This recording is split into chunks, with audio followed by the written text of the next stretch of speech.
Well, hello everyone, and welcome to today's edition of the Presence Posse Presents.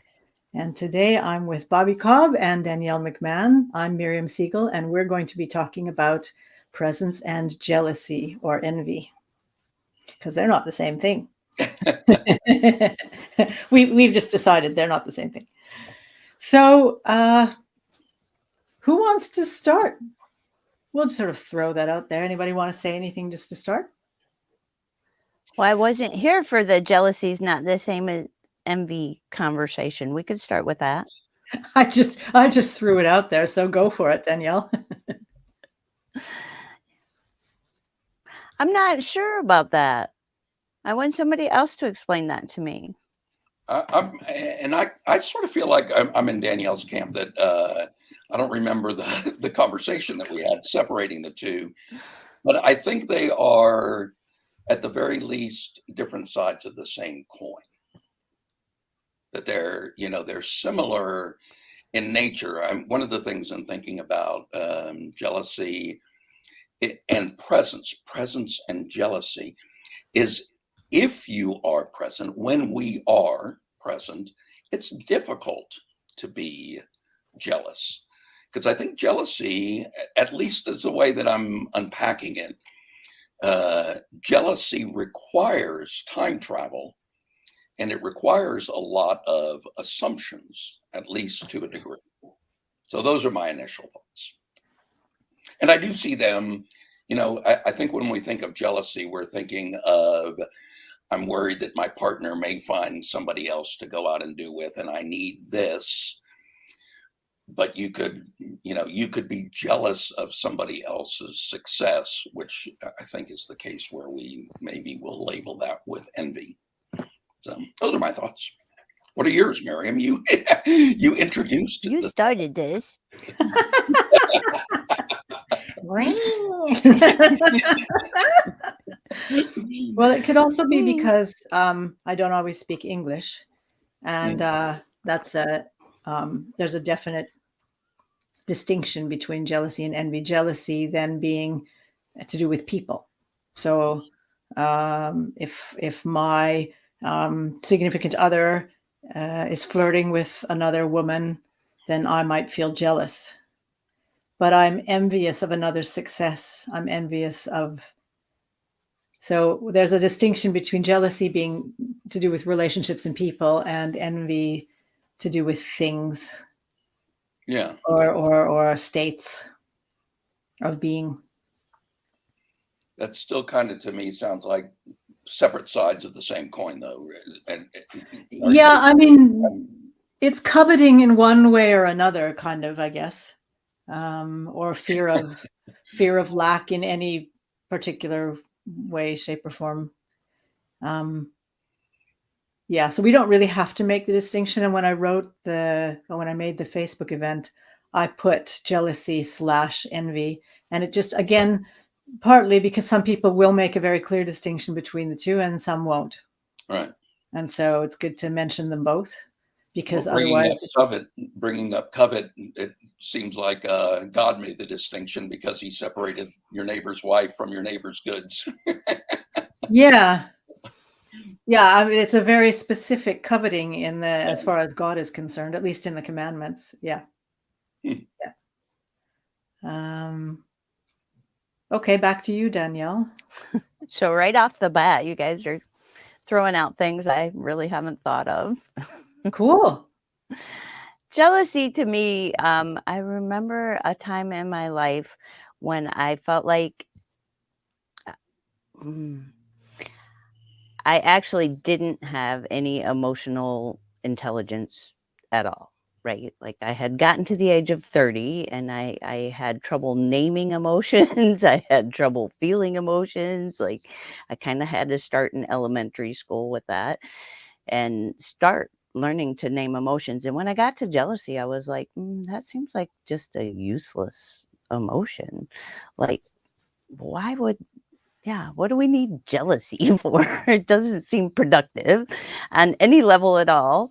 And the therapist that I was working with was like, so you're going to improve on God's handiwork? I'm like, oh, well, maybe not.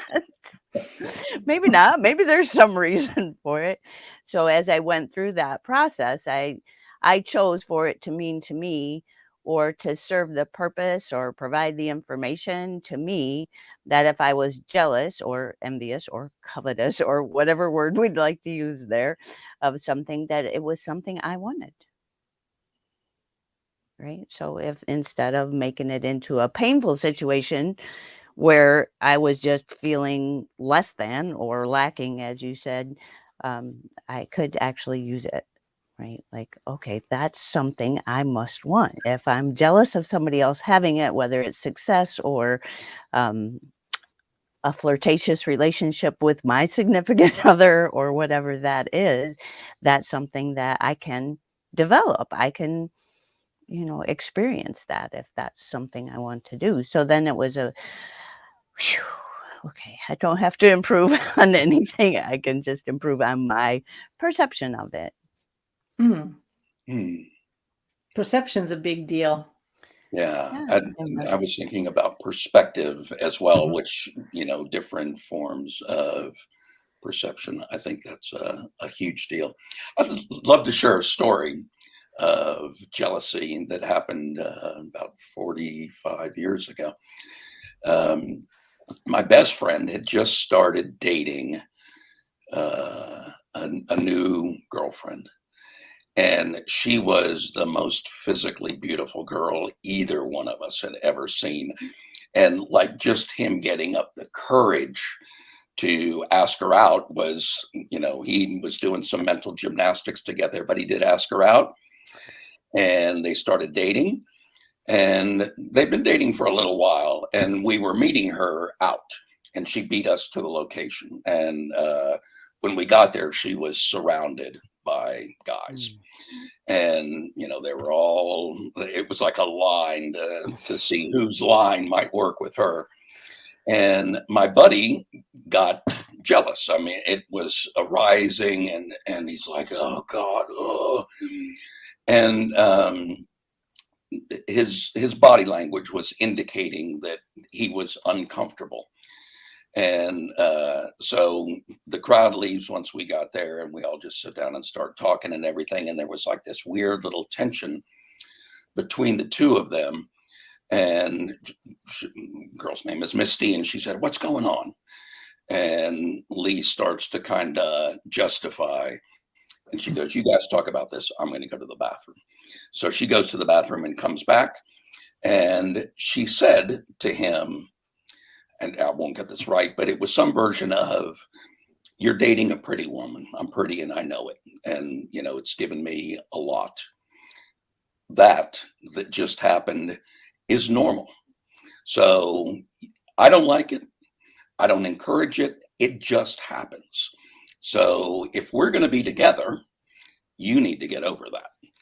And that was, talk about a shift in perspective.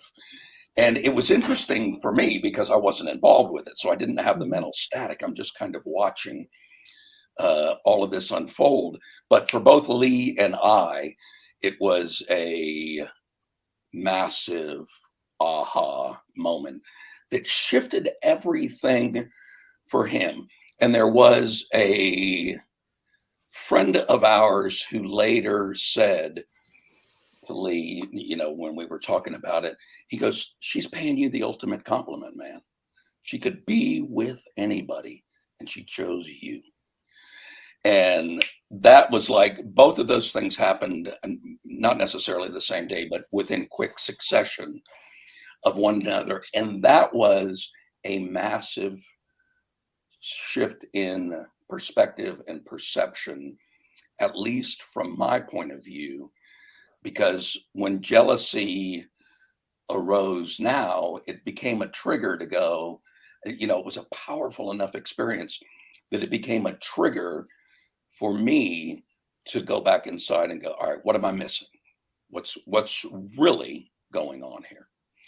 And I think jealousy can be used, and we can get into this if you want to, as a trigger, as a pattern interrupt from the narrative that's just going on all the time, and can give us a cause for a pause to say, all right, let's just sit with this a little bit and see what the hell's going on. Thanks for telling that story. I actually feel like that with pretty much every emotion or any reaction. It's like, okay, what am I trying to tell myself here? What can I do with this? There's sources of information that can help me on my journey towards growth and more enlightenment, or whatever word you want to use. Yeah. I was thinking more along the lines, I'm going to say envy, just to distinguish between the relationship kind of jealousy and other kinds of jealousy. Where I noticed, even when I was young, that sometimes I would feel envious of someone's success, or someone's even having a good day. It could be basically anything. I would feel envious of that if I didn't like if the person had been mean to me, done something not very nice to me, and I felt hurt or whatever. Then I wouldn't be happy that they were happy. I would feel envious. Whereas if it was someone I cared about, or someone who treated me well, I would be happy for them if they had a good day or they had succeeded or whatever. Generally speaking, of course, there are variations on the theme. And I found that really fascinating, that I would have two quite different reactions to, or interpretations of, something that was the same in different people. So it was obviously not about them. Yeah. I mean, in a way, it seemed like it was about them, because it was very clear to me the one had been, for example, good to me, and the other one not. But it could also be about people I didn't know. It could be about, seeing somebody on TV that had, made it big or something like that. And why sometimes I reacted positively to that, like, way to go. And other times it would be like, asshole, or whatever. And I mean, I didn't actually talk like that before. I do now. But I found that really fascinating. I still find it fascinating, because sometimes it still happens. And it is the same. It's, if I have decided that another person has treated me badly, then I'm not necessarily happy for their good fortune. You find yourself seeking Schadenfreude. Yeah. And just, and thinking about the humanity in that, because I think that's just pretty normal. Like, I could get all judgy about it for myself, but I mean, it just seems quite normal that if I feel hurt by something or someone, that it's natural to rather want to feel better myself than to have them feel better. But the weird thing about it is, very often, if the other person feels better, they start behaving in a nicer way, just to put it in that perspective, and then aren't necessarily being nasty to me or anybody else. So it kind of can have this butterfly effect, to put it that way, that I didn't actually think about before when I was younger, but I do think about now. It's like, if somebody's not being a very nice person, to put it in those words, then there's usually a good reason for it. And maybe putting into that perspective, it's like, then it becomes, I actually want them to have better days and want them to succeed, so that they can feel that whatever is weighing them down, they can maybe help. It can help to release some of that. But yeah. And yeah, that's coming from a loving and open and flexible perspective, rather than my reaction to specific people and specific actions, where I, somewhere in me, decide in a sort of a codependent way that they decide how I feel instead of I decide how I feel. Right. Does that make any sense at all? Yes, it totally does to me, Danielle. And I have a little something to add, but does it make sense to you as well, Danielle? Or It does. I mean, to me, that's your perception through your judgment of that person, right? So if you've judged that person one way or another, then you react from that perspective. It's clearly not the truth. It's just your perspective, which is all of presence, right? We bring that when we're present, and we understand that it's all about reflecting back to us what we hold in our belief system. So yeah, we don't have to judge ourselves for having judged them, and I'll sort through all that stuff. We can just bring ourselves present and be with that, whichever feeling it is. And like you said, take that moment to, what is it? What information is this providing for me? And Yeah. go from there with it. So. Yeah. And the thing that popped up for me is that internal shift that we make, that change in perspective changes everything. Oh, yeah. And I use the analogy a lot of people who commute and, driving in the same car, on the same road, in the same traffic, surrounded by more or less the same people day after day. And one day on your morning commute, you could be lost in thought, listening to a good podcast, on the phone with a friend, or listening to music or whatever. And the fact that the traffic is heavy, couldn't care less, because you're just like in a really, really blissful state. But the same person in the same car on the same road, surrounded by the same people, a week later, somebody cuts them off. They might pull out a gun and blow out a tire. We got a road rage incident. And nothing's changed on the outside, Mm-hmm. but everything has changed on the inside. Mm-hmm. And that this idea of using this as a pattern interrupt, and our conditioning leads us to go outside. If I were to say, Danielle, man, you look really, really up. What's going on? You look so happy. The conditioning would lead you to, well, I had a great weekend. I'm really enjoying this. I'm looking forward to this. And it's all external. But if we can flip that switch, and when we notice those patterns, when they come up, ooh, wow, I'm feeling anxious. What's going on? And pull that thread. Our partner Fred calls himself a self-inquiry coach. It's a great opportunity to go inside and do a little self-inquiry and just say, what's going on in me right now that is causing me to perceive the human experience in this way? Yeah. Yeah. That reminds me of, if you guys will allow another story. When I was in high school, and so we're teenagers. Yeah. I was finished high school when I was 17. So we're pretty young. And one of my fellow students on his 16th birthday received a car as a gift. And it wasn't just any old car. It was a pretty expensive car. And I noticed in myself that I had two main reactions, because it is possible to have more than one without being crazy. It's very normal. So one of them was envy, right? This is, wow, you're so lucky that you have so much money that your dad can give you a car. And this guy took it as a, he took it for granted. Yeah, I got a car for my birthday. It's like, yeah, some of us have to sweat for a long time to get money enough to buy, some sort of wreck. And this is a brand new, beautiful, fantastic car. Yeah. So there was that, the envy of lucky duck, we used to say when I was a kid. And then there was the, wow, cool car, which was completely exempt from any sort of envy or anything other than appreciation of the actual vehicle.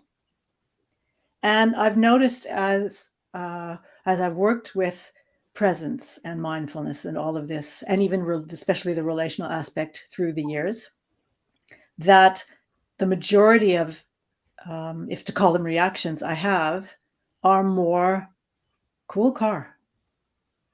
And not so much, yeah, lucky stiff. Thinking that I can't and you can, right? Because there's that, as we were talking about lack and envy or jealousy, we'll often find something in ourselves that is less than or lacking, right? I can't do that, I can't have that, or I'm not good enough, or something that's lacking. It doesn't happen anymore because I realized that it's, how can I hate myself or look down on myself when I am myself? It made absolutely no sense to me. And then I was basically free of that sort of judgment. But there was another point to this story. Yeah, I think what I hear in that story is that one of them was very personalized and the other one just wasn't, right? You didn't Yeah, the cool car. personalize the fact that he got a great car. That was really cool. And it was something to admire and all of that. But then when you took it personally, like, I'm never going to have that, then he's a lucky duck because I'm not going to have that. Or it's not going to be handed to me at any rate, right? So, but the one, when you didn't personalize it, that was information for you. This is really cool. It would be fun to have. It would be fun to even ride in. Well, I don't know whether this kid would ever ask you to ride in it or not, but it was an appreciation of that. So you knew that would be something you would enjoy. Mm. Yeah. Yeah. And there was also the part that it didn't hit me for a while. And that was while I'm focusing on, or the part of me that is focusing on the lucky guy, and I don't have that. I wasn't noticing what I did have. Because I'm focusing on the car, but what, and I don't have that car, but what else do I have? That's really great. Because there are a lot of things, and still are a lot of things that I have.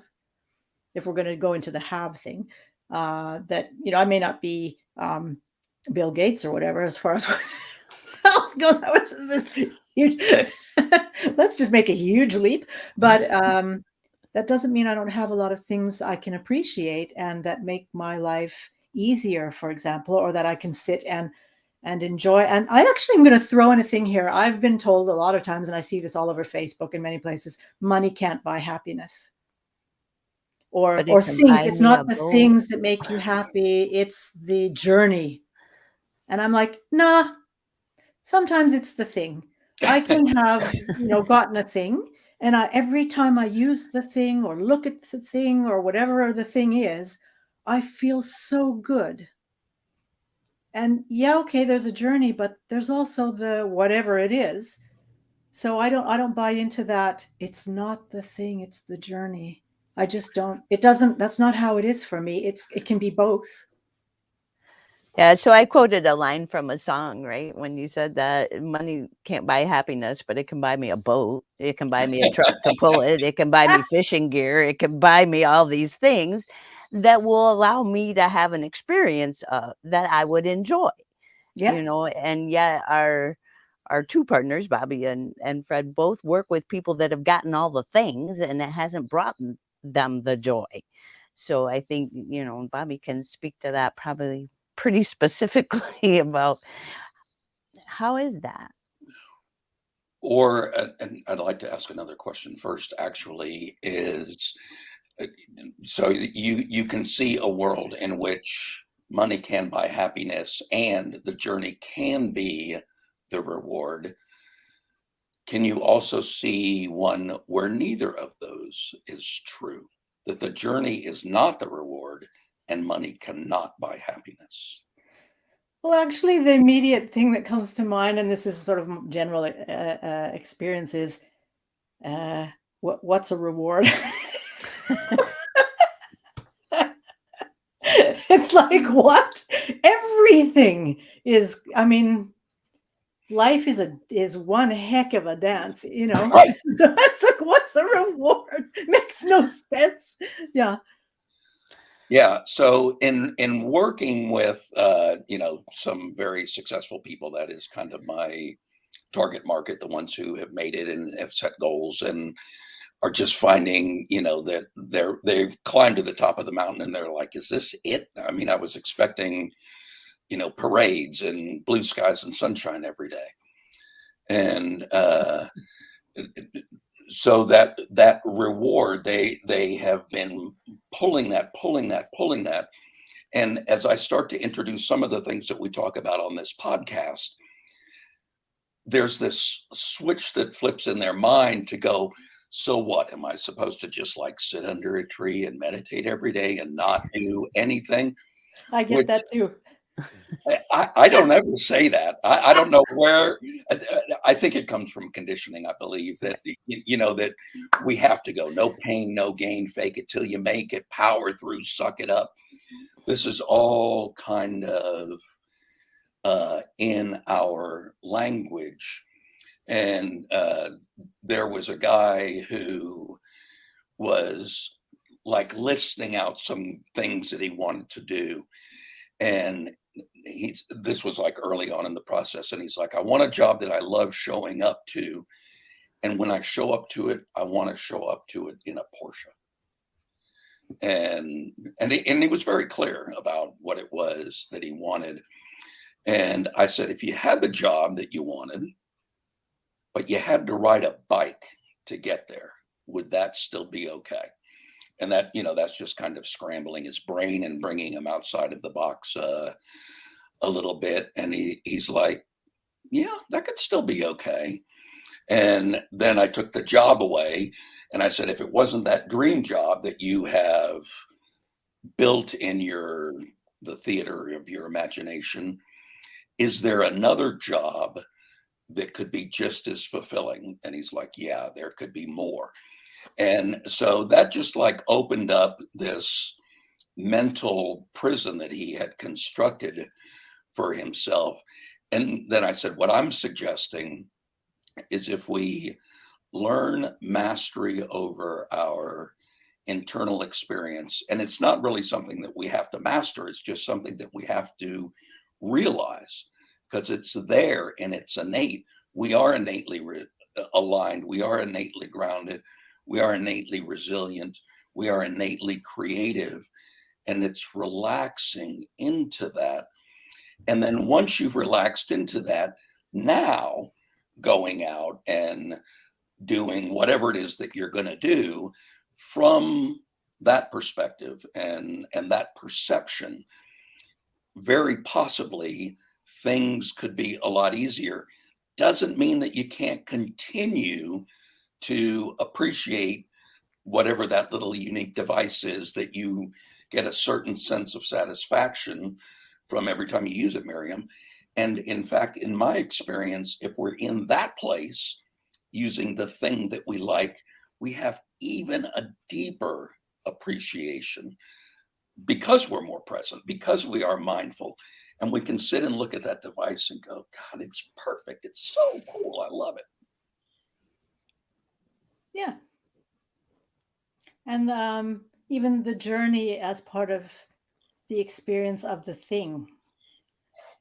If the journey was, well, no matter what the journey, actually, there's an appreciation of how I got there, got whatever it is, that can also be in the experience of having whatever it is. Because a moment can be everything and really is everything. It's where I let my attention go. And as Danielle, our secret weapon, will often say, I can decide that. Because you say things like that, like we can decide what emotion, we can decide our perception. I've heard you say things like that. Am I off base here or am I No, on? you aren't. And when Bobby was saying mastery, and it's not really mastery, I feel like the mastery is deprogramming. Yeah. Right. That's where we have to have some mastery, is to recognize what's truly ours and to have some discernment about where it came from, right? Is it serving us? Where did it come from? All of those things lead to that choice or that decision about whether I want more of that or I want something different. And I know that I have a choice in that. And that's part of gaining the information from jealousy or envy. Then I know that I can create that in my life. If I didn't have that knowledge, then I would maybe still feel less than or lacking, or, I can go test drive this really cool car, but I still don't see how I can have it in my experience, then it's not the same as I'm gonna go test drive this car, because then I'm gonna have the feel of it and the smell of it and the experience of it, and I will create it into my Mhm. experience if that's something that I choose to have, right? So, yeah. You reminded me about a great guru that we all know and love, Manny Wolf, who we are fortunate enough to know because through him we met. Right. The whole Presence Posse Exactly. met through Manny Yeah. Wolf. And he published on Facebook, he posted on Facebook this car. Did you guys see that? This yellow sports car or whatever it was that I he had didn't see it. rented Yeah.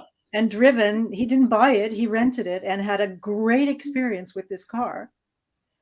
And that's the kind of thing that my boyfriend and I also do. We will rent a car, like a Mustang or Mhm. whatever, something that we want to try out for a week or whatever, and drive around in fantastic scenery or do whatever.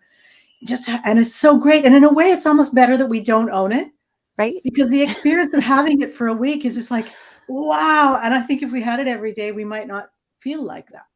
Not that I know that, or not that it matters much, but it's definitely a really cool thing to have a temporary experience of it. And as you say, if it's meant to be part of my longer experience, I will find some way to create that. Mm. That is the faith I have in myself and the universe, or whatever language you want to put on that. Yeah. And I think, again, back to the sort of lack and jealousy and envy kind of thing, it's if I have faith, it doesn't mean it's going to happen, but I can still have faith.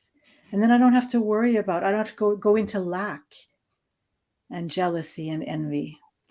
Because if I know I can create it somehow, then that's where my focus and my energy goes, and not to what's not there. With one exception, I've noticed. And that is when I see someone who is already financially free, and so has a lot of free time, and I'm working my butt off 12 to 16 hours a day, then I can feel envious. Then I can feel like, oh, I really wish I had that amount of freedom. Then I notice that one I haven't quite released yet.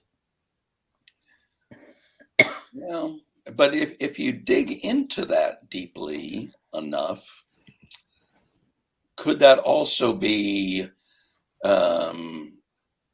like a pointer for you that might be, I'll use the Mustang example. So you guys go and rent a Mustang, but a couple of different things could happen.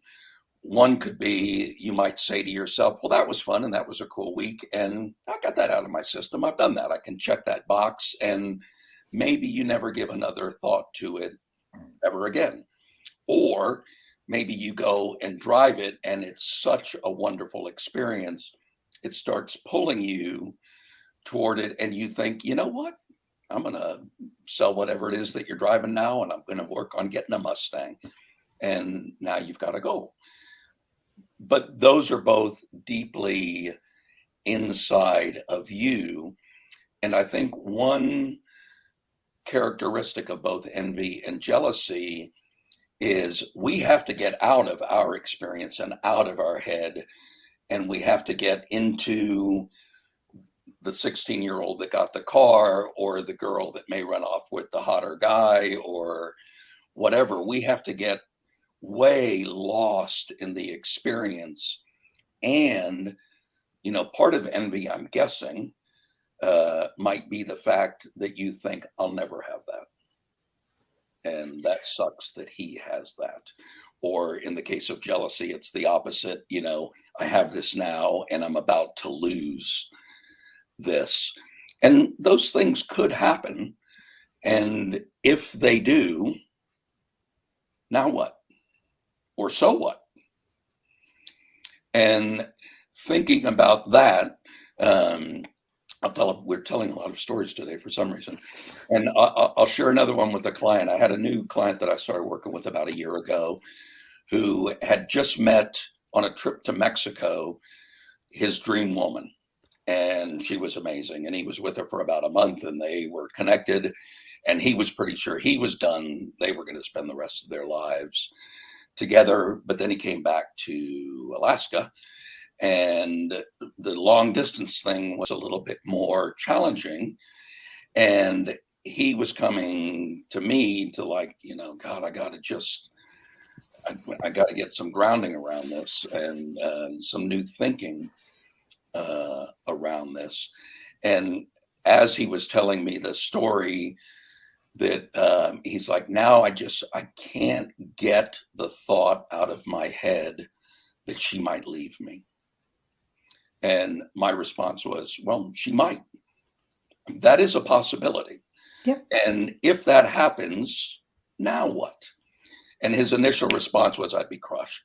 Life as I know it would be over, because this is the key. You know, I finally got the golden ticket, and I don't want to lose the golden ticket. And again, I just started kind of breaking down some of his assumptions and said, well, what if her role in your life is just to show you that this deep love is possible, and it's just going to be that flame that burned brightly for a month and it was over.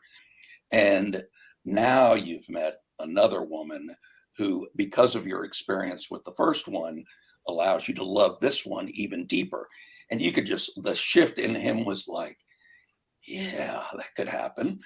And it was as though he was recalling many circumstances where that had happened, where he thought he had the pot of gold, but it turned out that was just pointing him toward the bigger and better pot of gold that was yet to come.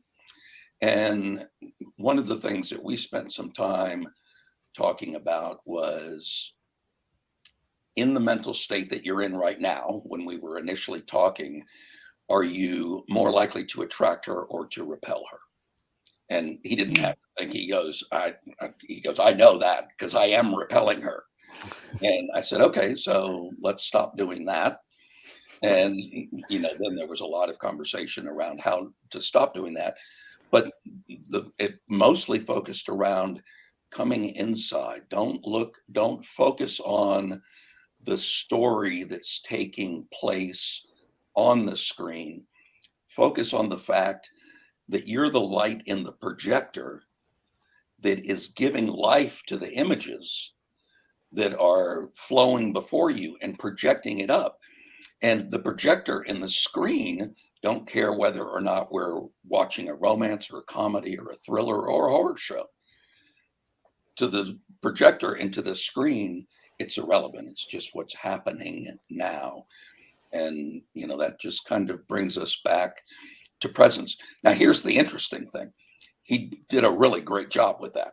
And he started attracting her, you know, bringing her back in, and things were looking good.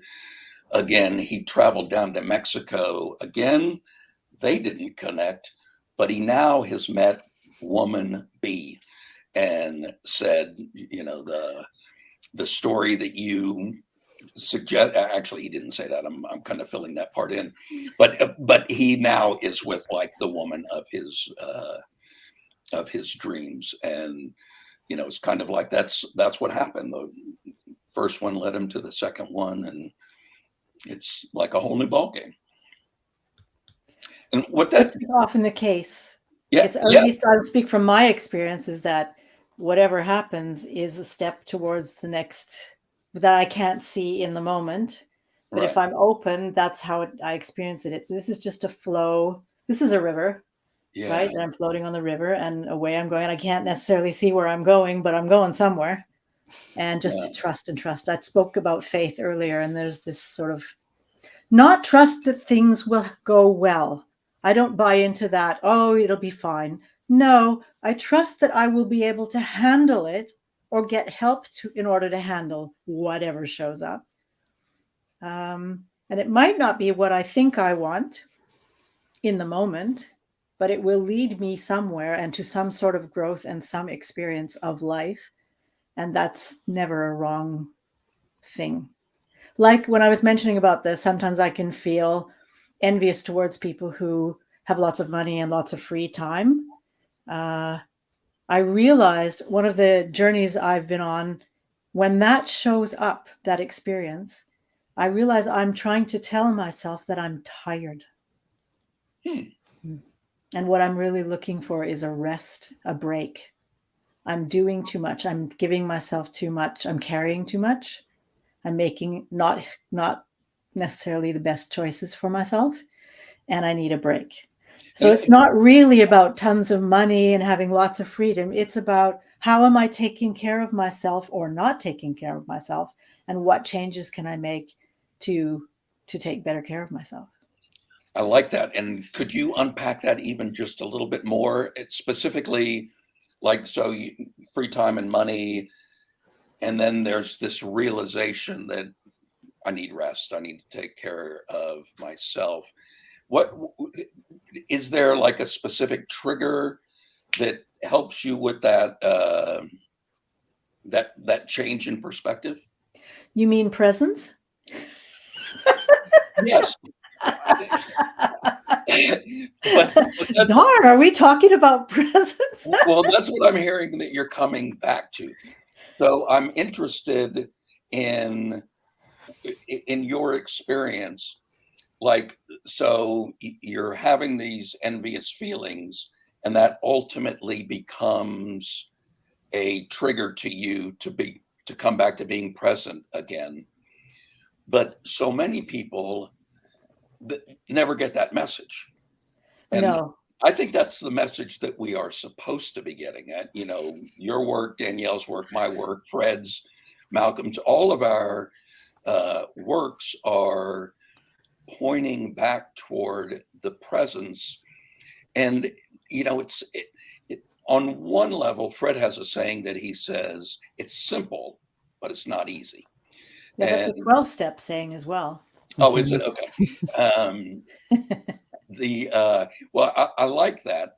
And I notice that is, when you say it, I say it, Danielle says it, it's like, oh yeah, it seems obvious and it seems effortless. But so many folks get stuck, and I get stuck too. I've been stuck in the perception, and it's taken me weeks occasionally to get back to go, oh. I just spent a week. I've been binging wild emotions and mental static for a week, and now I'm done with that again. But what is there a trigger that you are aware of that goes off in your mind and says, got to do this? Any discomfort that I feel, I get curious about. I think I'm really fortunate that way. I'm just ridiculously curious. And even in situations where people will assume that they'll get really angry in a situation that's happening to me or that I'm involved in. They'll be really angry, and I won't feel angry, and they think I'm angry, but because they're angry. But I'll be looking, going, well, this is really interesting. This is what, and I'll be learning about, I'll watch that person, and that's really cool, and that's okay, and that, but it's not, I don't have any, I'm not angry. I just kind of, okay, that's their pattern, and that's their, and then I have to calm the people down that are angry on my behalf, because I'm not angry. But it's a way of expressing love. If they're angry on my behalf, then they're not liking something about the way I'm being treated. Right. Wow. And so for me, that's a loving response. And so I can meet them in that. It's like, thank you for caring, and I'm fine. This is how it's working for me. But I think generally, anything that disrupts a natural experience of being present, being in flow, being with what is, that's an indication I'm off course. And what am I doing? I'm like, what am I saying to myself? Yeah. What am I doing? What am I creating here that is causing me, how am I causing myself this problem? How am I creating this situation for myself? And then when I get hold of that is, what do I need to do? Now, what do I need to do to come back to presence, to come back to this situation? And Jan, who's not with us today, she focuses on cultivating calm. And I hear her often talk about this. It's like coming back to this calm, being, present to what is. Because if I don't feel with presence with me there's very often a sort of just this feeling of general bliss, general calm, because it's so being part of everything, connected to everything. And there's not any discomfort in that I can't handle. I mean, wind can feel uncomfortable, and it'll feel way more uncomfortable if I'm resisting it. Otherwise, I flow with it and it flows with me. Does that make sense? Oh, man. Yes. So for me, most of the time, fortunately, anytime if I feel angry or discomforted in any way, my attention goes to me and not to the other person. But sometimes, I mean, if somebody's coming after me in some way, I need to address that. But I don't need to live in fear or anger or whatever. If I feel anger, then I feel anger, but I don't have to live there. Then I'm trying to tell myself something. Anger can be an indication that something is just not right with this situation, and I need to address that. I don't have to take anger to mean that somebody's a jerk. It's just an indication that I need to take care of something. I need to look at something more closely. And right away, it's back to, I'm fine. I'm fine. I was actually thinking about something and it went out. Yeah, sorry. You in Norwegian means yeah. That came out automatically. When you were talking about being a few weeks out of not quite present, or I can't remember exactly how you worded it. And Danielle, I want to get to you. I'm just going to mention this really quickly. I was diagnosed with pancreatic cancer a few years ago. And I remember for about 2 hours, I was absolutely out of my mind terrified. Because on the paper, it not only said pancreatic cancer, it said rapidly growing. Yeah. And if anybody knows of anything about pancreatic cancer, I'm thinking I'm dead in 3 weeks if I'm lucky. Right? Which was a horrible experience. Yeah. It was just horrible to read that. And I was, shaking, and I was terrified, and I don't have to go into the huge, description of it. It was awful. And then I did what I do. I was like, what? And right now? Like, is anything different really, except that I know this thing? Nah. Am I still alive? Yes. Yeah. Do I still have the opportunity to live now? Yes. Am I still me? Yes. Is my boyfriend still here with me? Yes. I mean, there were so many things that were just the same. It's like, well, what's the problem? And it doesn't mean I didn't need to address something, but I didn't have to live in I'm dying right now. I'm going to die any second. Oh my God. But I was there for a while. It was awful. And then it just stopped. And fortunately, about a week later, I mean, I did my homework. I did, looked up stuff, and I talked to doctors and it turned out it was a mistake. Wow. Yeah. What I can laugh about it. Humans are humans, but it was awful when I first experienced it. And the rest of the time I was just present. And how long were you laboring under the assumption that it was true before the truth was actually revealed? The laboring lasted about 2 hours. And then the rest of it was the footwork and taking care of, what I needed to take care of, and checking blood work and all of that stuff, about a week. Well, it was a week from the time that you got the diagnosis incorrectly, and then they realized the error was a week?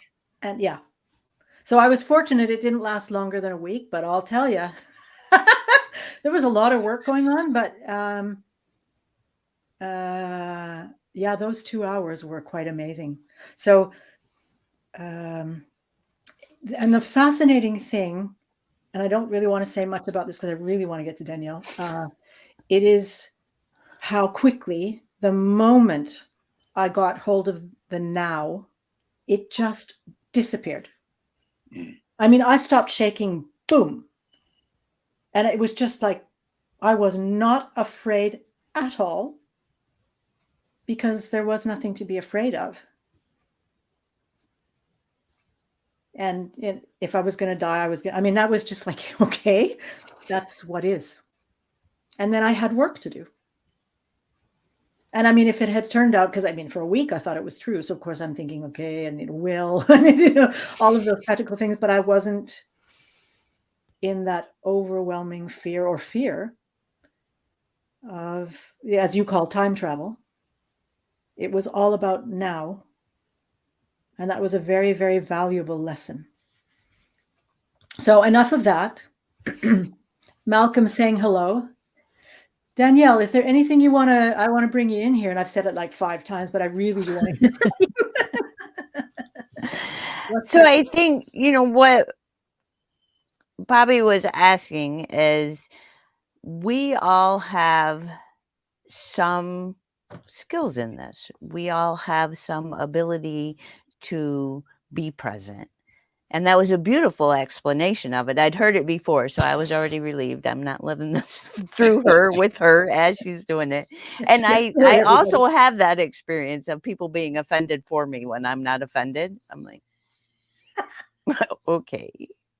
So that's a nice perspective to think of that as a loving response. And most often I do, although sometimes I'm just like, I'll take care of my life, thanks. But anyway, I feel like that's why we went back to the stories of high school, to the stories of, because we remember a time when we couldn't do that, when jealousy really did get a hold of us and really did feel painful, and we weren't able to make those choices to return to presence and to not personalize things and to look for the information and for, to look for what we want to create next. Kind of like you led that one client through, like, so if this isn't your golden ticket, what will you do? That's where we learn to focus, right? Like, we may not have any control.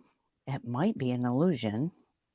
And we may only be able to focus on what we would like, where we're going now, or where we are in this moment. And then we can experience it differently. So we do that. We tell the stories of, this is when I didn't know how to do this. This is when I did know how to do this. What are some of those triggers? And some of it is from whatever you learn to deprogram with. For me, I know that if I use the word if only, like, I'm a victim and I don't want to be victim identified. I would like to have my own power. Thank you. I don't need to give it to somebody else, right? So that's a trigger for me that works to help me come back to presence. And I'm sure that you have some too, don't you, Bobby? I do. And as I'm listening to both of you, one of the things that's occurring to me, that perhaps we've all had this shift, and I think it's a cool shift that people can make. Conditioning indicates that that life is tough and it's a struggle, and there's a lot of that in our language.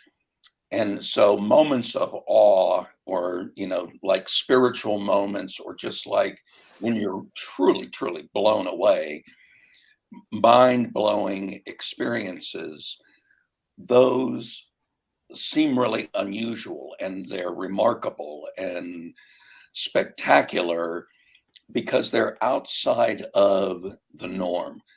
And as I made a big shift about 5 years ago, and like, this is just kind of coming to me as you guys were both talking, that being present over the last 5 years has become normal. It is my norm. So then when anger and anxiousness or anxiety or whatever arises, it feels off. Mm-hmm. And I'm like, what's going on? Yeah. And that has now become a pattern interrupt, where it very often goes, all right, stop. what's going on here? Something's out of place. And it brings me back in again with the folks that feel like the struggle is the norm and things are going to be okay once I've got the right car, once I've got the right spouse, once I've got the right money in my bank, once I've got this, and this, then I can be happy, which is, that's the conditioning. And we get that message.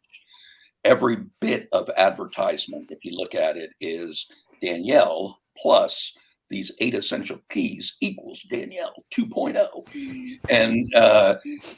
And we're bombarded with that all the time. And once we make the shift to, I am happy, I am resilient, I've got all of the resources that I need if I can just let the mud settle, let the pond get still enough that the mud will settle and the right action will arise. And actually, one of the things that I do now with new clients is I get them to start using their cell phone to interrupt themselves, to like catch themselves. And, I normally have them started at like 45 minutes and just see how you're doing 45 minutes from now. You get the little thing, just check in. Where are you? And if you're overwhelmed, stop and take a pause. And clients who do that, it's amazingly simple. And for me, my biggest current professional frustration is the fact that I would say about 2/3 of the people that I offer that suggestion to, may only be slightly more than half, follow it and do it and get the result. And then the other half or 1/3 of the people, they just can't do it. They won't do it. And, I'll ask them, I'll say, how's it going with the pattern interrupt? And I did it. I probably have only done it about 4 or 5 times in the last week, which they should have done it at least 168, at least once every hour times. And they've done it 4. And like, I have clients that I'll work with for a month and then they'll say, we're not going to move on. And 100% of the people who work with me for 1 month and then say, this is enough, they've had trouble with the pattern interrupt. They cannot do a simple exercise to just like check in and see, how are you doing? Do an internal ecology check, a mental state check to just see, are you at your best right now? And my thing with the 2 weeks of mental static was with cancer as well. But it took me 2 weeks, not 2 hours, to get back and get grounded again. As I said, I binged mental static and paranoia and fear for a 2-week period. And then I didn't. I think paranoia and all of that is a normal response to an incredibly strong message. Yeah. Like and it takes as long as it takes, just so that people who are watching, there's nothing that says that, okay, you got to get over it in 5 minutes or whatever. No, it takes as long as it takes. But the thing that's wonderful about it is you can learn it. You can learn it, you can practice it and have help to get there, so that you don't have to live in fear and paranoia. But even fear and paranoia is useful because it's telling you love life, as if I'm making assumptions about it. There are things that are important, right, that need to be addressed. I mean, there's value in that as well. It's just a very, very, very demanding place to be. Yeah. Can be. Yeah. Yeah, it can be. It's 13 hours. Exactly. Well, thank you for that. It's nice to hear that somebody's got a timer going on in the background. That's the hour. Let me just say that's my computer that's doing that. Is that your computer? I was going to say, do you have Insight Timer? But then it would be going gong. I love Insight Timer because I can make gong sounds. I love it. And that's an interrupt for me. That goes off every hour. And I do the portal trick. I think I shared that on the last podcast, that when I walk through a door, I have just now associated walking through the door with checking in and how you doing? And just noticing where you are. And I mean, we go up and down. Like if 99 is feeling wanting to run screaming from the room, and 1 is you're a Buddha and nothing is going to affect you. Like during a typical day, we're up in the 80s or the 90s and we're down to 10, and then we're at 50 and 40. And like when I work with clients, this becomes language. And this is their signal when, if we're talking, well, in person or over Zoom, it works the same way, to like, stop, tell me where you're at right now. And it's so interesting that when you're the independent observer, you can sit and watch and see somebody is, man, they're getting amped up, they're getting anxious, they're getting angry, and they're not present. They're like, they're time traveling all over the place. And that little interrupt for the client, they'll just stop and go, no, I'm like an 85.